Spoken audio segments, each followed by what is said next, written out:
Hello everyone, स्वागत है आप सभी का मेरी क्लास में। और आज की क्लास में हम बिहार एसआई प्रैक्टिस सेट 5 को पढ़ेंगे और ये बिहार में होने वाले किसी भी एग्जाम के लिए बहुत ही इंपॉर्टेंट है। तो चलिए शुरू करते हैं। आज का हमारा पहला प्रश्न है, किस बौद्ध संगति का आयोजन बिहार क्षेत्र के अंदर नहीं हुआ था? तो चतुर्थ बौद्ध संगति का आयोजन बिहार क्षेत्र के अंदर नहीं हुआ था।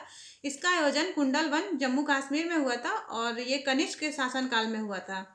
तो बिहार में 4 बौद्ध संगतियां हुई थी। प्रथम राजगृह में अजातशत्रु के शासनकाल में, द्वितीय वैशाली में कलाशोक के शासनकाल में, तृतीय बौद्ध संगति पाटलिपुत्र में अशोक के शासनकाल में, चतुर्थ बौद्ध संगति कुंडलवन कश्मीर में कनिष्क के शासनकाल में हुआ था।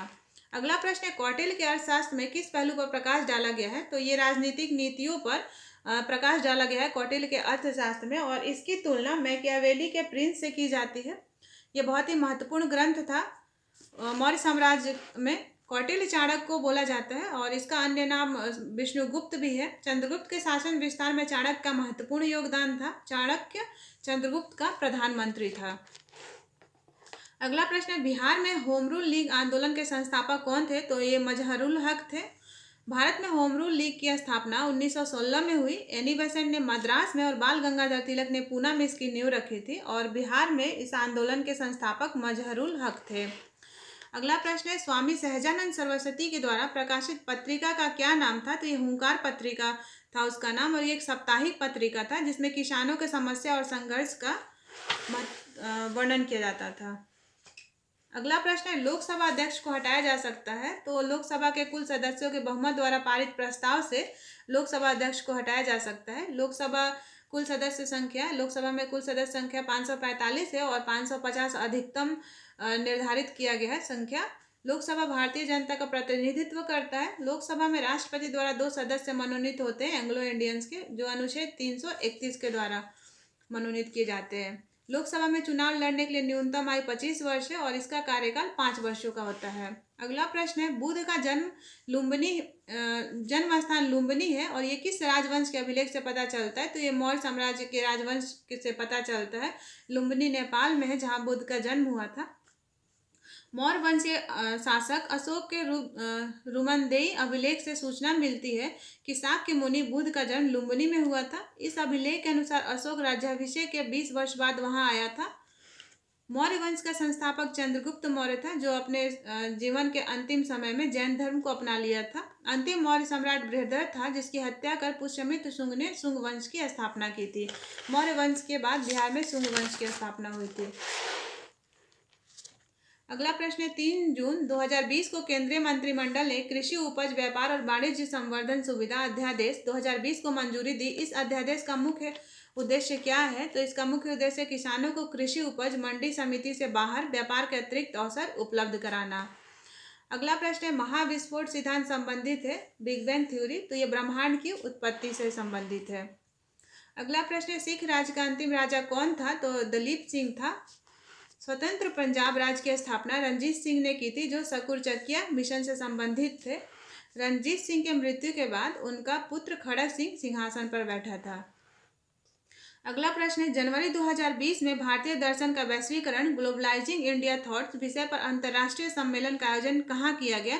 तो ये IIM कोझिकोड केरल में किया गया। 16 से 18 जनवरी 2020 को भारतीय प्रबंधन संस्थान कोझिकोड केरल में भारतीय दर्शन का वैश्वीकरण विषय पर एक अंतर्राष्ट्रीय सम्मेलन का आयोजन किया गया। इस 3 दिवसीय सम्मेलन का उद्घाटन प्रधानमंत्री नरेंद्र मोदी ने वीडियो कॉन्फ्रेंसिंग के माध्यम से किया था। अगला प्रश्न है, राजीव गांधी किसान न्याय योजना कहाँ पर शुरू की गई है? तो ये छत्तीसगढ़ में शुरू की गई है।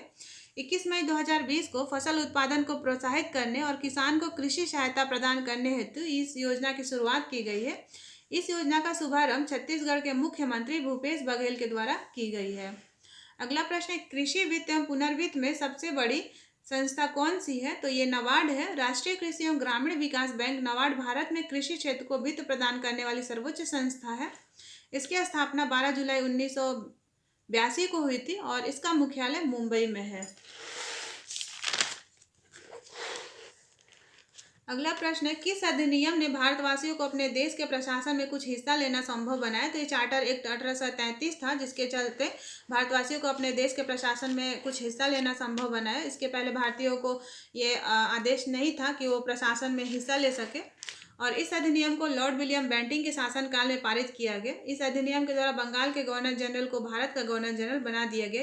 यानी इस अधिनियम के द्वारा बंगाल के गवर्नर जनरल का जो पद था उसे समाप्त करके उसे भारत का गवर्नर जनरल पद बना दिया गया था। इसीलिए लॉर्ड विलियम बेंटिंक बंगाल का अंतिम तथा भारत के प्रथम गवर्नर जनरल बने थे। अगला प्रश्न है, दिल्ली में कौन सा ऐतिहासिक स्मारक भारतीय तथा फारसी वास्तुकला शैली का उदाहरण है? तो ये हुमायूं का मकबरा है।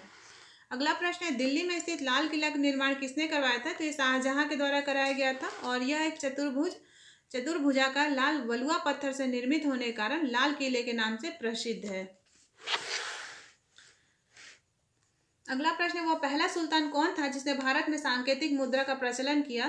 तो ये मोहम्मद बिन तुगलक था जिसने भारत में सांकेतिक मुद्रा का प्रचलन किया था। अगला प्रश्न है कि शासक ने चालीसा दल को स्थापित किया था? तो ये इल्तुतमिश था जिसने चालीसा दल को स्थापित किया था। इल्तुतमिश को दिल्ली सल्तनत का वास्तविक संस्थापक कहा जाता है। इल्तुतमिश ने अपने प्रशासनिक सुधार को सुचारू रूप से चलाने के लिए 40 तुर्क सरदार का दल बनाया जिसे तुर्काने चिहलगान यानी चालीसा दल कहा गया है। कुतुब मीनार का शुरुआत तो कुतुबुद्दीन ऐबक ने किया था, लेकिन उसकी मृत्यु हो जाने के पश्चात इल्तुतमिश ने ही कुतुब मीनार का निर्माण कार्य पूरा कराया था।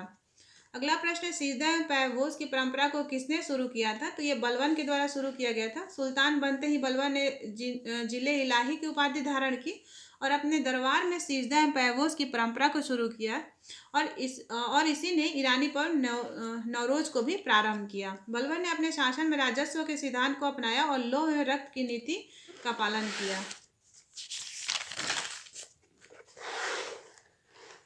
अगला प्रश्न है, 12 मई 2020 को किस मंत्रालय ने चैंपियंस पोर्टल की शुरुआत की? तो ये सूक्ष्म लघु एवं मध्यम उद्यम मंत्रालय ने इसकी शुरुआत की है। यह एक प्रौद्योगिकी आधारित एक प्रबंधन सूचना प्रणाली है जिसका उद्देश्य एमएसएमई क्षेत्र को राष्ट्रीय और वैश्विक स्तर पर सूक्ष्म बनाने, गुणवत्ता हासिल करने और प्रशासनिक बाधाओं को दूर करने में मदद करना है।